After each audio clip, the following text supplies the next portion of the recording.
नमः संस्कृता साथियों, मैं पुष्पा यादव आप सभी साथियों का अपने चैनल लक्ष्य संस्कृतम में हार्दिक स्वागत करती हूँ। साथियों, हम अध्ययन कर रहे हैं कारक प्रकरण।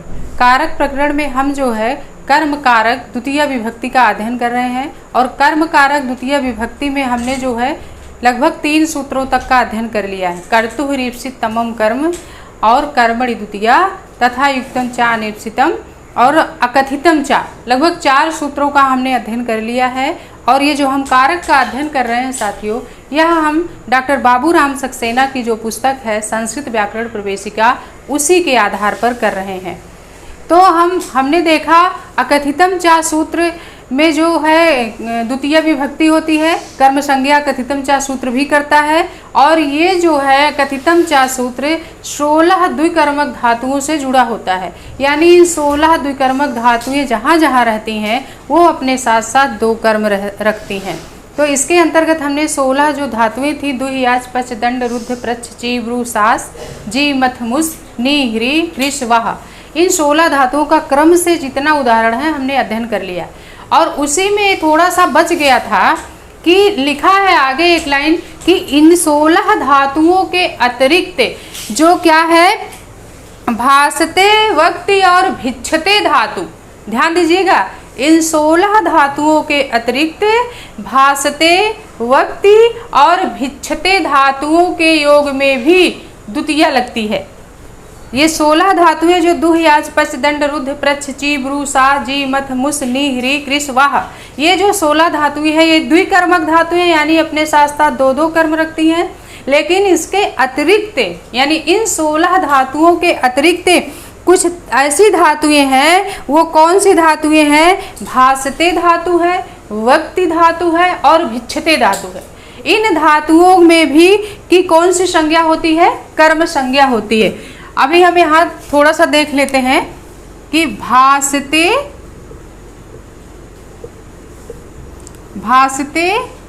वक्ति और भिक्षते धातु,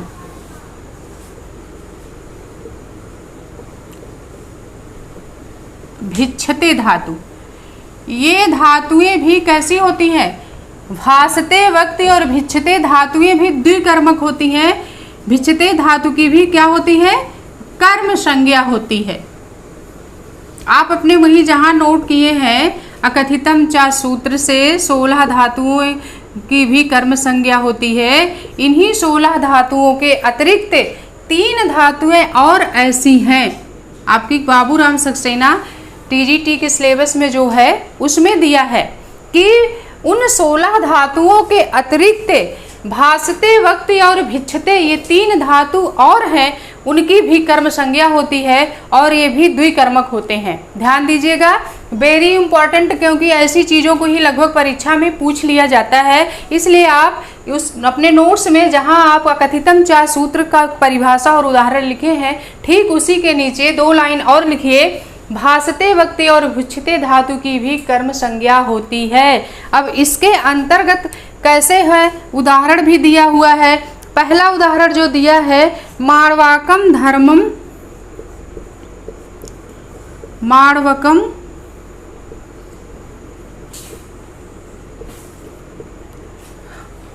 धर्मम भासते वक्तिवा,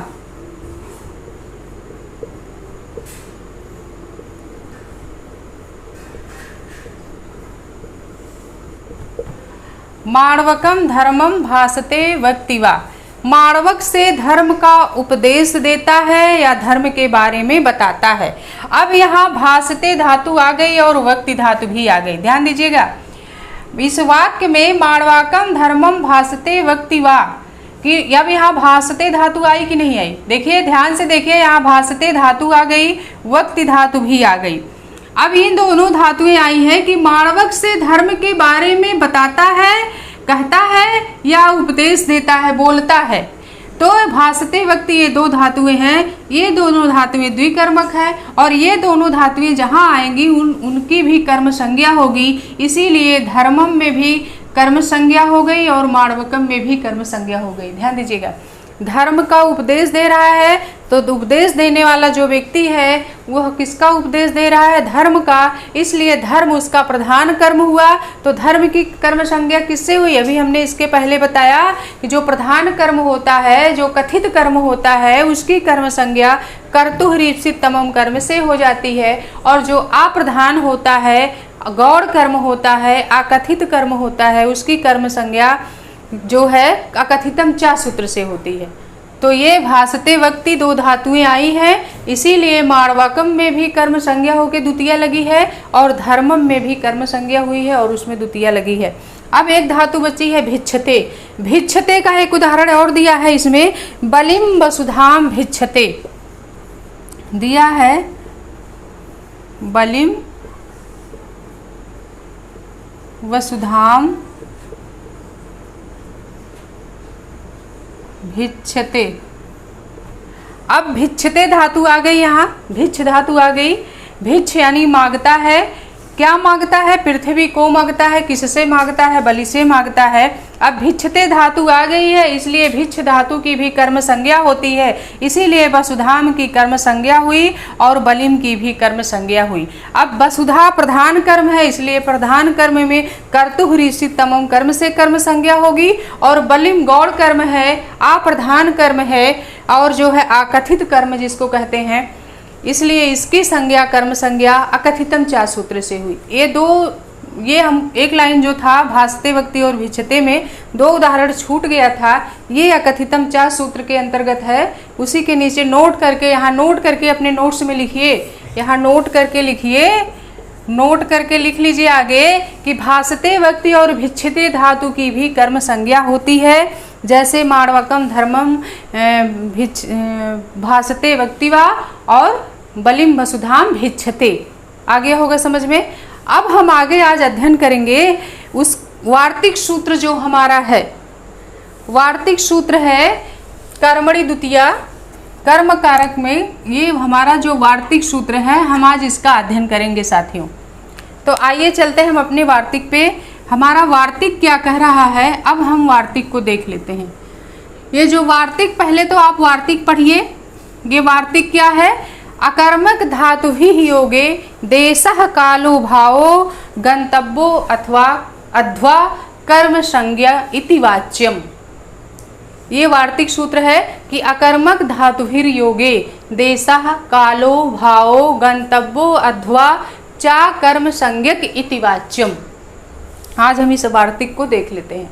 ये वार्तिक हमारा कह रहा है कि अकर्मक धातुओं के योग में, अकर्मक धातुभिर योगे, अकर्मक धातुओं के योग में देश काल भाव और गंतव्य पथ की, चा माने और, गंतव्य अध्वा, अध्वा माने मार्ग होता है, और गंतव्य पथ की, गंतव्य मार्ग की भी कर्म संज्ञा होती है। ये वार्तिक हमारा क्या कह रहा है? अकर्मक धातुभिर योगे देशः कालो भावो गंतव्यो अध्वा चा कर्म संज्ञक इति वाच्यम। अकर्मक धातुभिर योगे देशः कालो भावो गंतव्यो अथवा चा कर्म संज्ञक इति वाच्यम। ये वार्तिक है। आइए हम इस वार्तिक को देखते हैं। इस वार्तिक की परिभाषा है कि अकर्मक धातुओं के योग में देश काल भाव और गंतव्य पथ की कर्म संज्ञा होती है। इसका परिभाषा आप हिंदी में लिख लीजिएगा। अकर्मक धातुओं के योग में देश काल भाव और गंतव्य पथ की कर्म संज्ञा होती है। इसके अंतर्गत उदाहरण जैसे दिया हुआ है, उदाहरण हम समझा दे रहे हैं। पहला उदाहरण देश का, पहला देश का उदाहरण है, क्या है? कुरुन सोपति। कुरुन स्वपिति है पहला उदाहरण हमारा। क्या है? कुरुन स्वपिति। अब कुरुन स्वपिति ये कैसा है? देश का है, क्योंकि स्वपिति ये जो धातु है कैसी धातु है? अकर्मक धातु है।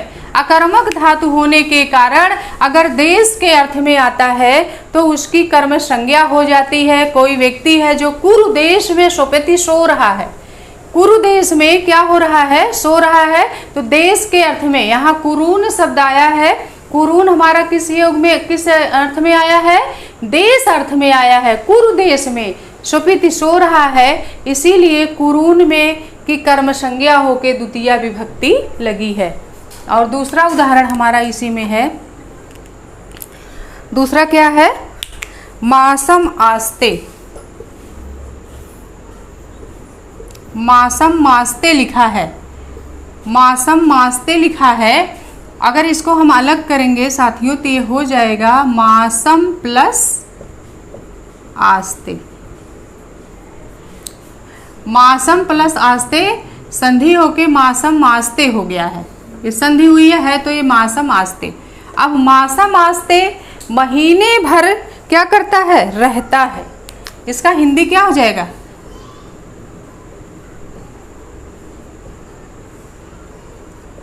महीने भर रहता है। अब कालवाची है ये मासम कैसा है?